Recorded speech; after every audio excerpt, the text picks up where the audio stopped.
সপোনত শুকান তুলসীৰ গছ দেখা কেনেকুৱা সপোন হয়।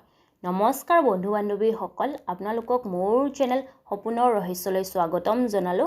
বন্ধু বান্ধৱীসকল, আজি এই সপোনৰ ভিডিঅ'টিত আমি জানিম সপোনত শুকান তুলসীৰ গছ দেখা কেনেকুৱা সপোন হয়, অৰ্থাৎ ভালনে বেয়া, শুভ নে অশুভ, সকাৰাত্মক নে নকাৰাত্মক বা কি কথাৰ সূচক হয় তাৰে বিষয়ে আজি আমি এই ভিডিঅ'টিত জানিম।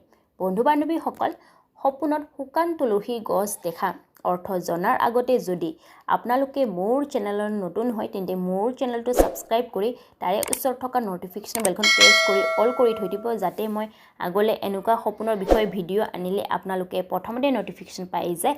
আৰু যদি আপোনালোকক মোৰ এই ভিডিঅ'টি ভাল লাগে তেন্তে এটা লাইক কৰিব, লগতে বন্ধুবৰ্গলৈ শ্বেয়াৰ কৰিব। আহক তেন্তে জানো সপোনত শুকান তুলসীৰ গছ দেখা কেনেকুৱা সপোন হয়। সপোনত শুকান তুলসীৰ গছ দেখা অশুভ তথা বেয়া সপোন মনা হৈছে।